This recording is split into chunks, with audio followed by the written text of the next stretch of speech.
하나님께 영광이 된 줄 믿습니다. 앞 순서가 길어서 이거 설교를 싹둑 잘라서 해야 될 것 같아서 고민입니다. 아무튼 한번 잘라보겠습니다. 5월 가정의 달입니다. 그리고 오늘 첫 번째 주일 어린이 주일입니다. 부득불 내일이 어버이날이기 때문에 어버이 주일처럼 이제 우리 교회 나오신 어르신들 이제 가슴에 꽃을 달아 드렸습니다. 어린이 주일, 어버이 주일, 우리가 이 가정을 주신 하나님께 감사하며 믿음으로 나아가는 모습 저와 여러분 가운데 있어야 될 것이고, 하나님 주신 이 가정 하나님의 은혜 가운데 온전히 거하기를 늘 기도하며 소망하는 저와 여러분이 되기를 원합니다. 어린이 주일을 맞이하고 가정의 달을 맞이하면서 여러분들은 여러분의 자녀가 어떤 자녀가 되게 해달라고 평상시에 기도하십니까? 공부 잘하게 해달라고, 돈 많이 벌게 해주시고 유명하게 해달라고 이렇게 기도하십니까? 그렇게 기도한다면 하나님을 믿지 않는 사람과 뭐가 다르겠습니까? 별 다를 바 없습니다. 그들도 그렇게 평상시에 기도합니다. 여러분은 하나님을 믿는 사람으로 여러분의 자녀가 어떤 자녀가 되었으면 하고 평상시에 기도해야 할까요? 이 질문을 가지고 오늘 본문을 한번 생각해 보기를 원합니다. 오늘 본문에는 세 명의 인물이 등장합니다. 사가랴, 엘리사벳, 그리고 우리가 너무나 잘 아는 세례 요한입니다. 사가랴는 훌륭한 믿음이 좋은 제사장이었습니다. 그의 아내 엘리사벳도 제사장의 가문이었습니다. 그런데 이 믿음 좋은 제사장 가문의 두 부에게 안타깝게도 자녀가 없었습니다. 그런데 하나님께서 천사를 보내셔서 사가랴가 하나님의 제단에서 봉사할 때 내가 너희에게 아들을 주겠다라고 약속하셨습니다. 그래서 나이가 많은 이 노부부가 얻은 사랑스러운 아들이 바로 세례 요한이었습니다. 세례 요한은 어떤 인물이었습니까?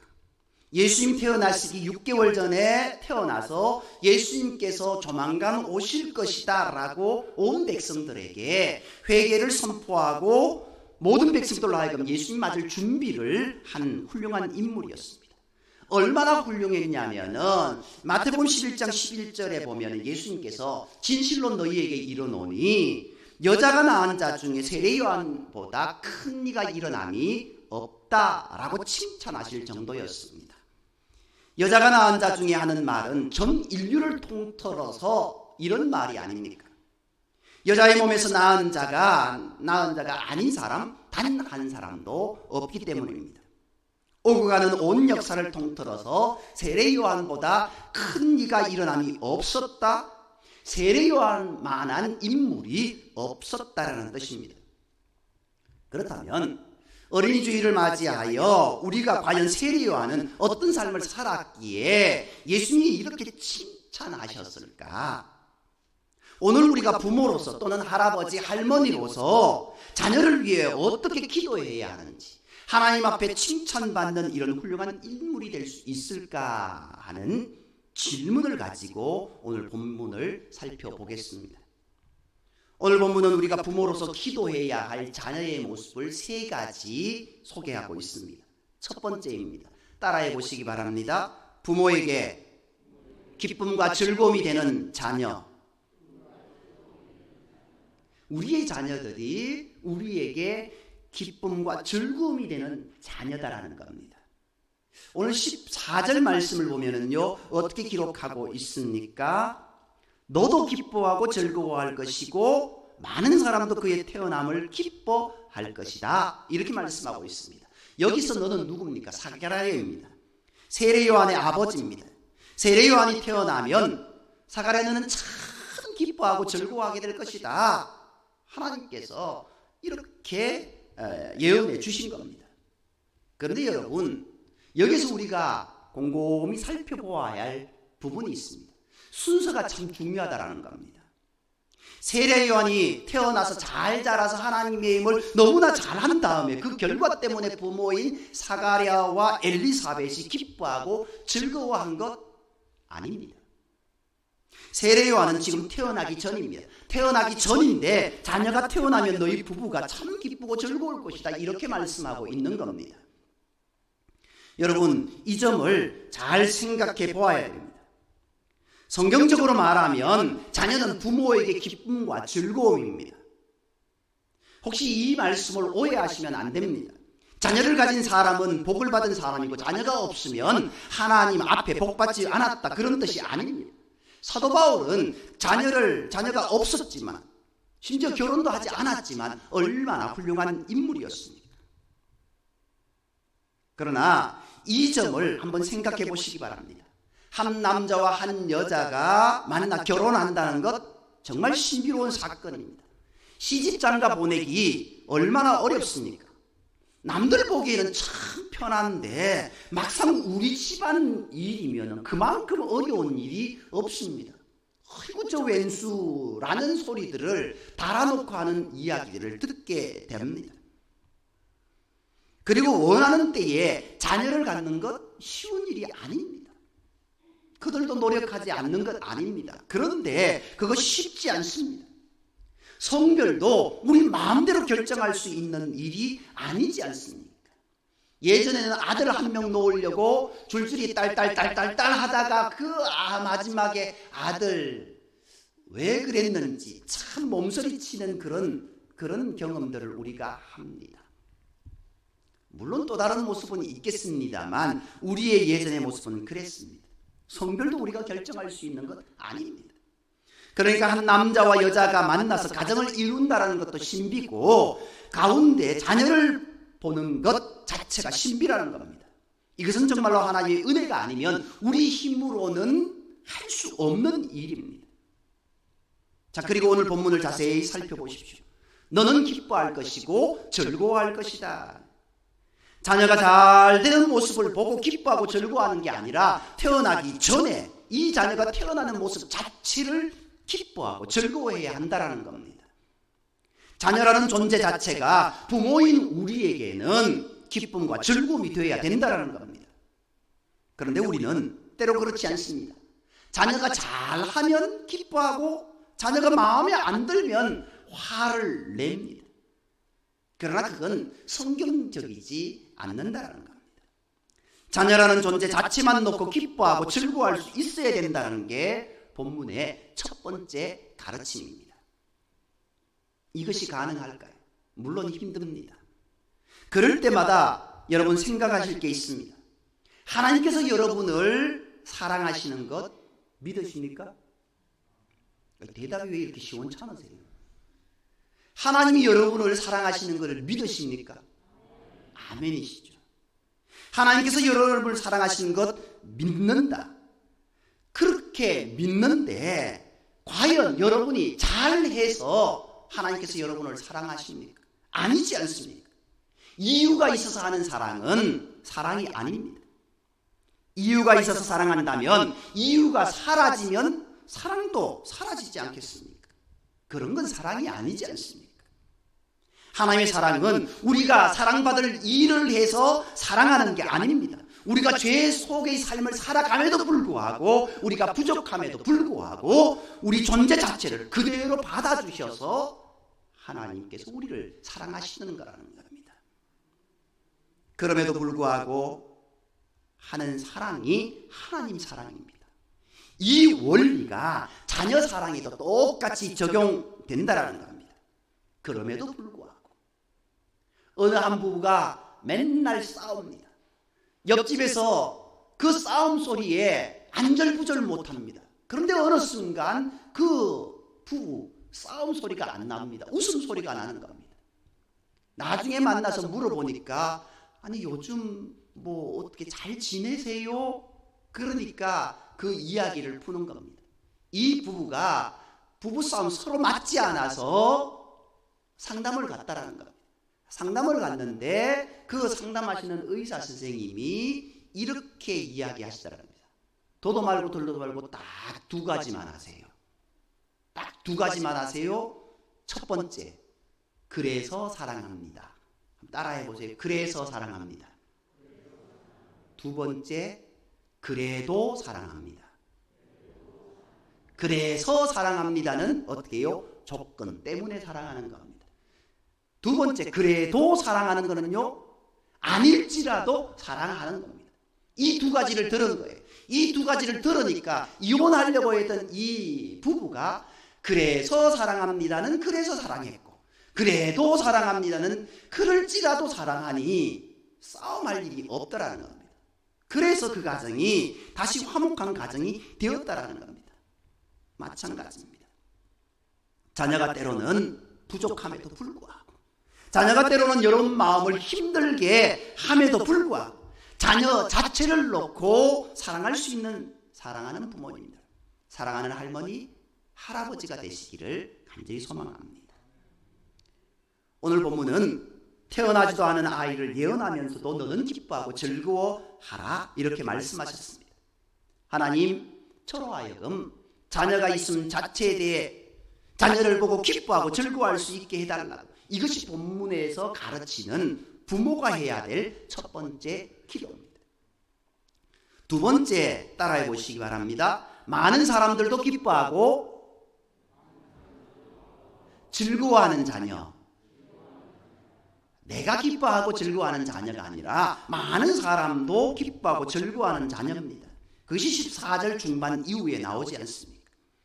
우리 예수님의 어릴 적 모습을 한번 떠올려 보시기 바랍니다. 누가복음 2장 52절 말씀에 보면은 예수님의 어릴 적 모습을 이렇게 말씀하고 있습니다. 예수는 지혜와 키가 자라가며 하나님과 사람에게 더 사랑스러워 가셨다. 그런데요, 스쳐 지나가는 쉬운 말씀 중에 하나님께만 예수님이 사랑받은 게 아니라 사람에게도 사랑받으셨다라는 말씀이 있습니다. 그런 분이 예수님이셨다라고 말씀하고 있습니다. 여러분, 많은 사람들이 여러분 자녀를 통해서 기쁨을 얻는다, 기뻐한다, 얼마나 좋습니까? 그런데 여러분들은 어떨 때 다른 집안의 자녀들, 그들을 보고 기뻐하고 칭찬하고 즐거워하십니까? 공부 잘하는 것? 아닙니다. 공부 잘하는 건 잠시 부러워하는 겁니다. 그것 때문에 기뻐하고 즐겁지 않습니다. 어떤 자녀는 보면은 여러분 기쁘고 즐거우십니까? 예의 바르고 항상 밝은 얼굴로 인사하고 싹싹하고 묻는 말에 잘 대답하고, 이게 무슨 뜻입니까? 인성과 성품과 예의와 거기다가 하나님 잘 믿는 믿음, 그게 있을 때 다른 부모님들이 그 아이를 보고 기뻐하고 즐거워한다라는 겁니다. 여러분들 교회에서 발표회를 합니다. 덩치 큰 녀석들이 나와서 아주 멋들어지게 찬양도 하고 이제 춤도 춥니다. 많은 환호가 터집니다. 너무 잘하니까. 그런데 가만히 보면은요, 뭐 아주 멋진 분이 나와서 뭘 해도 속으로는 기뻐하는데 표정 변화는 별로 없습니다. 그런데 딱 하나 표정 변화 있는 게 있습니다. 조그마한 아이들이 나와서 아무것도 안 해도 애들만 나오면은 그냥 얼굴이 환해집니다. 뭐 애들이 뭔 박자를 잘 맞추십니까? 춤을 잘 춥니까? 뭔 예수 사랑하심을 부르면은요, 예수 사랑하심을 아이들, 큰 아이들은 이렇게 잘 부를 때 예수 사랑하심 이렇게 불러도 아이고 좋다고 막 박수치고 깔깔깔깔 그러는 게 여러분들의 모습이 아닙니까? 바로 이것 때문입니다. 공부 성적 그게 중요한 게 아닙니다. 하나님 잘 믿고 바른 삶의 태도, 바른 예의, 바른 품성을 가지고 살아가는 것, 그런 것을 보면서 오히려 기뻐하더라는 겁니다. 있음 자체로 기뻐하는 것, 그것이 자녀들 아닙니까? 스티븐 코비라는 분, 여러분 많이 들어보셨을 것입니다. 성공하는 사람들의 7가지 습관, 그런 책을 쓴 베스트셀러 작가입니다. 그런데 그 책 다음에 쓴 책이 있습니다. 소중한 것을 먼저 하라, 그런 책입니다. 그 책에 보면은 자녀 교육의 아주 중요한 원리 하나를 우리에게 알려주고 있습니다. 그게 뭐냐 하면, 인생에 있어서 중요한 것은 시간이 아니라 방향이라는 겁니다. 한번 따라해 보시기 바랍니다. 시간이 아니라 방향이다. 자녀 교육에서 이게 중요하다라는 겁니다. 여러분, 자녀 교육을 위해서 어떤 방향을 잡고 있습니까? 어떤 목적을 가지고 아이들을 교육하고 있습니까? 대부분, 여러분은 아니지만 대부분의 부모들은 공부 잘하는 아이라는 방향을 갖고 있습니다. 그 방향과 목적을 따라서 시간을 사용합니다. 좋은 성적을 받는 것이 부모가 자녀를 바라보는 가장 대부분의 사람들이 공유하는 방향과 목적입니다. 성적 좋아야 한다. 그러니까 학교 보낸 다음에 어디 보냅니까? 학원을 보냅니다. 학원도 한 군데 보내는 것이 아니라 여러 군데 보냅니다. 그러면 애들 어떻게 됩니까? 얼마나 피곤하겠습니까? 시간 남으면 뭘 할까요? 컴퓨터. 요즘은 아니죠. 휴대폰 게임합니다. 채팅도 하고 하지 마라 하지 마라 그렇게 하는데 걔들이 말 듣습니까? 안 듣습니다. 왜요? 그것 가지고 스트레스 푼다라는 겁니다. 정말 극심한 공부에 스트레스에 매달려 있다가 그래도 그 시간은 스트레스 푸는 시간이라는 겁니다. 중요한 건 방향이 바른가 생각해야 한다는 겁니다. 그리고 정확하게 말씀드리면 공부 잘하는 것하고 성적 잘 받는 것 똑같은 거 아니지 않습니까? 정말 죽으라고 공부하는데 성적은 죽으라고 안 나오는 애들이 있습니다. 방향이 잘못된 거죠. 그 선생님은 A를 공부해오라고 했는데 B를 공부하고 열심히 공부하고 있습니다. 그 선생님의 문제 출제 의도를 알고 그렇게 공부를 해야 되는데 어떻게 전혀 엉뚱한 방향으로 공부를 하면은 백날 해봐도 성적 좋은 성적 나올 일 없습니다. 마찬가지입니다. 동양에서 공부라는 단어는요, 인성과 덕성과 지혜가 함께 갈 때 공부 잘한다 그렇게 말합니다. 성적 좋다 하는 것은 외워서 암기 잘하고 또박또박 외워서 그대로 답안 작성 잘하는 게 성적 좋아지는 것 아닙니까? 인성과 성품, 예절, 무엇보다 믿음, 이것이 부모가 지향해야 할 방향이라는 겁니다. 그래서 이 방향으로 자녀를 시간 잘 쓰게 양육했을 때 그런 아이가 다른 사람에게 칭찬받는 아이가 된다는 겁니다. 그러니까 많은 사람들이 기뻐하는 세례 요한이 되었다는 말은 사가랴와 엘리사벳이 자녀 교육을 향한 바른 방향을 잡고 신앙 교육을 잘 시켰다 이런 뜻으로 우리가 해석할 수 있는 겁니다. 생각해 보십시오. 학원 공부가 중요합니까? 그렇게 중요하게 생각하니까 예배 빠지게 만듭니다. 시간 이전에 방향이 잘못된 문제입니다.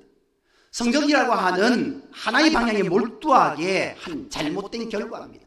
그러다 보니까 자녀도 망치고 부모도 망칩니다. 깊이 생각해야 합니다. 그래서 설령 공부를 잘하는 아이라고 해도 본문처럼 많은 사람이 기뻐하는 아이가 되기는 어렵습니다. 나보다 남을 잘 배려하는 자녀, 나보다 힘든 형편에 있는 사람들을 위해서 사랑하는 마음이 있는 자녀, 다른 그 무엇보다 하나님을 섬기는 일에 우선순위를 두는 자녀, 이런 자녀라야 다른 사람들을 유익하게 하고 기쁨을 주는 자녀가 될 수 있다는 것입니다. 이런 훌륭한 모습을 가진 여러분의 자녀들, 자손들 될 수 있기를 간절히 소망합니다. 마지막으로 세 번째 이 모습입니다. 부모가 기뻐하고 즐거워하는 자녀, 많은 사람이 기뻐하고 즐거워하는 자녀, 이 두 가지와 더불어 제일 중요한 것이 세 번째입니다. 따라서 보시기 바랍니다. 하나님 앞에서 큰 인물로 자라는 자녀. 우리의 자녀가 큰 인물로 자라게 해주세요 라고 하는 기도는 많이 합니다. 그런데요, 그 앞에 꼭 붙어야 될 것이 있습니다. 하나님 안에서, 주님 안에서. 세례 요한이 바로 그런 모습이었습니다. 14절 말씀요, 우리 다시 한번 읽겠습니다. 우리 같이 함께 한번 읽어보겠습니다. 14절입니다. 너도 기뻐하고 즐거워할 것이요.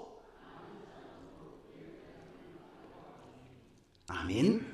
여기서 보면은요, 기뻐하다라는 단어가요, 카라라고 하는 단어입니다. 그런데 여러분, 여기서 말하는 카라라는 단어는요, 뭐 다른 일을 해서 기뻐하는 그런 기쁨이 아니고 하나님께서 나를 사랑하신다 하는 걸 깊이 느껴서 마음속에 기쁜 상태가 카라라고 이야기합니다. 기뻐한다? 뭔 일 잘해서 기뻐하는 거 아닙니다. 일 잘해서가 아니라 하나님이 나를 사랑하시는 것을 느끼는 것, 바로 아는 것, 바로 알아서 기뻐하는 것, 그 상태가 기뻐한다라고 이야기하고 있는 겁니다. 결국 하나님께서 나를 구원하셨다, 하나님께서 나를 사랑하셨다, 그것 때문에 기뻐하는 것, 그것 때문에 즐거워하는 것, 그게 카라라는 겁니다. 그러니까 정리해보면은 부모님이 기뻐하고 즐거워하고 많은 사람들이 기뻐하는 자녀가 될 수 있는 것은 자녀가 하나님 잘 믿는 자녀가 되었을 때, 그래서 하나님을 잘 믿고 하나님이 정말로 나를 사랑하시는구나, 하나님이 내 인생의 주인이시구나 하는 믿음 위에 바로 서 있는 모습을 볼 때 부모가 기쁘고 즐겁고, 다른 모든 사람들도 저 아이는 정말로 하나님이 지키시는구나, 하나님이 저 아이와 함께 하시는구나, 그 모습을 보고 더불어 기뻐할 수 있는 것, 이것이 성경에서 말하는 자녀 교육의 원리입니다. 그러니까 여러분 자녀를 위해서 이렇게 기도하십시오. 하나님, 부모에게 기쁨과 즐거움이 되는 자녀가 되게 하시고, 많은 사람들에게 칭찬 얻고 기뻐하는 자녀가 되게 하시고, 무엇보다 하나님 잘 믿는 자녀가 되게 해달라고, 이 고백이 우리의 삶에 늘 있어야 될 줄 믿습니다. 그래서 우리 사랑하는 자녀를 하나님께서 책임져 달라고, 인생의 걸음걸음 함께 하셔서 어디 가나 하나님의 능력을 나타낼 수 있는 자녀가 되게 해달라고 기도하시기 바랍니다. 그렇게 기도해야 여러분의 자녀가 잘 될 줄로 믿습니다. 그 모습이 세례 요한의 모습 16절 말씀에 기록되어 있습니다. 16절 말씀을 보면요, 주 곧 그들의 하나님께로 많이 돌아오게 하겠습니다. 세례 요한이 한 일이 뭡니까? 예수님 오시기 전에 많은 사람들에게 회개하라, 예수님이 곧 오실 것이다 해서 많은 사람들이 예수님께 가서 회개하고 구원 얻도록 도운 사람이 세례 요한의 역할이었습니다. 그러니까 하나님께서 나에게 주신 일을 잘 감당했을 때 예수님께서는 여자의 몸에서 난 자 중에 세례 요한보다 큰 이가 일어남이 없다, 이렇게 말씀하신 것입니다. 그렇습니다. 다른 무엇보다 자녀를 위해 기도할 때 하나님께서 이 아이의 주인 되어 주셔서 하나님께서 이 아이의 삶을 지켜주십시오, 그렇게 기도하셔야 합니다. 하나님께서 아이들을 지켜주지 않으면 우리가 부모지만, 우리가 조부모지만 어떻게 아이들의 미래를 확신할 수가 있겠습니까?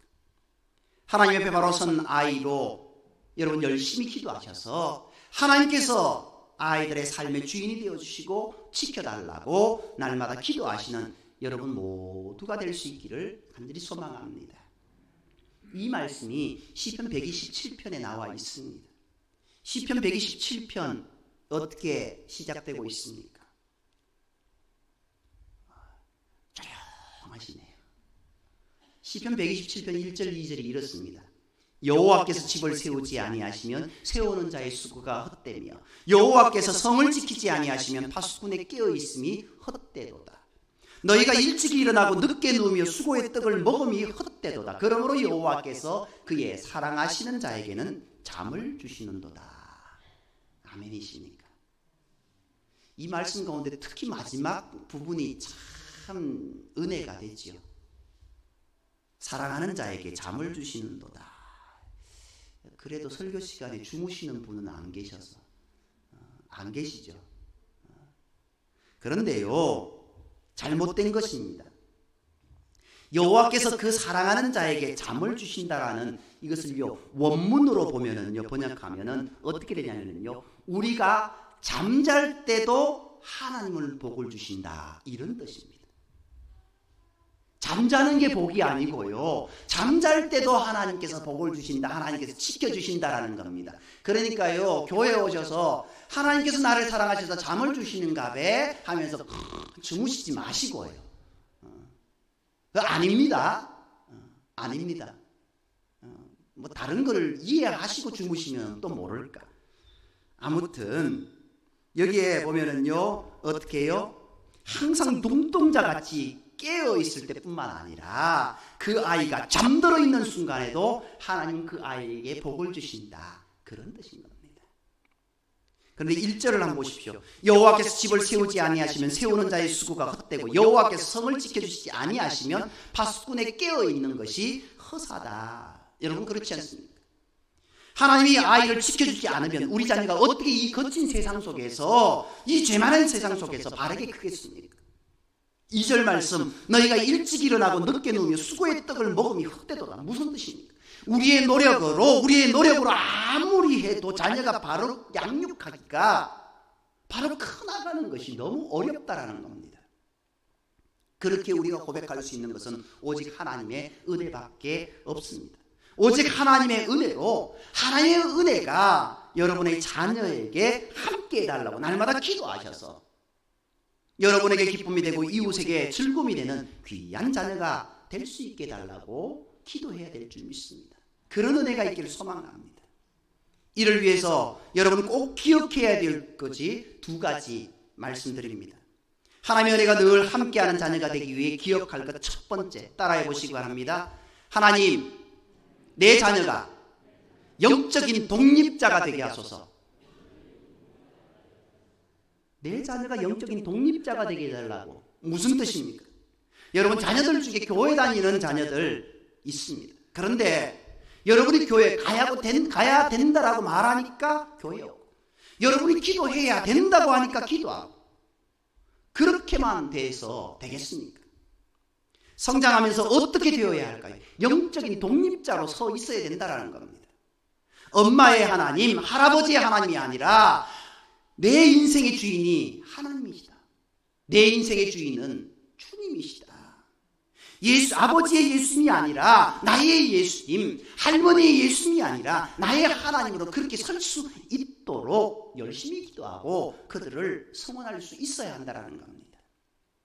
언젠까지 누군가의 영향에 따라서 억지로 교회에 오는 것 바람직하지 않습니다. 미성숙한 신앙입니다. 여러분 자녀들을 위해 기도할 때 하나님, 우리 자녀가 영적으로 독립자로 서게 해 주옵소서. 이제는 저 때문에 신앙생활하는 게 아니라 하나님 은혜가 아니면 살아갈 수 없음을 스스로 느끼고 나의 주 나의 하나님으로 고백하는 자가 되게 해달라고 그렇게 기도하고, 그렇게 자라나야 아이가 어디에 있든지 하나님 잘 믿을 수 있지 않겠습니까? 2번째로는요, 앞서 말씀드린 대로 너무 공부하지 마시기 바랍니다. 이미 다 컸는데 어떡하라고, 어떡하기는요. 손주들한테도 그렇게 해야죠. 공부 잘하는 인생, 피곤한 인생입니다. 그게 인생에 별로 중요하지 않습니다. 중요하다라고 이야기하지만 따져보니까 별로 중요하지 않더라는 겁니다. 실제 내가 지금 예전에 공부했던 것, 지금 내가 직업 가지고 살아가는 모습 가운데 그 공부했던 것으로 써먹는 것 얼마나 있습니까? 써먹는 거 많습니다. 많긴 많은데요, 전혀 다른 방향으로 나아간 사람들이 더 많습니다. 그렇지 않아요. 성적 잘 받는 것, 공부 잘하는 것 별개라고 말씀드렸습니다. 성적 잘 안 좋아서 삭삭하고 예의 바르고 주일이면 이제 천하 없어도 하나님 나와 예배드리고, 그래서 하나님께서 복 주시는 인생이 훨씬 더 아름답고 훌륭한 인생 아닙니까? 성적 이게 뭐냐라고 우리가 잔소리합니다.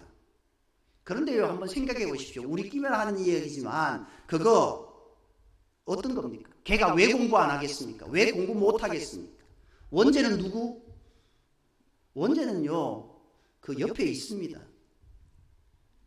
우리 부모가 가진 것 아닙니까? 한번 우리가 잘 생각해 볼 필요가 있습니다.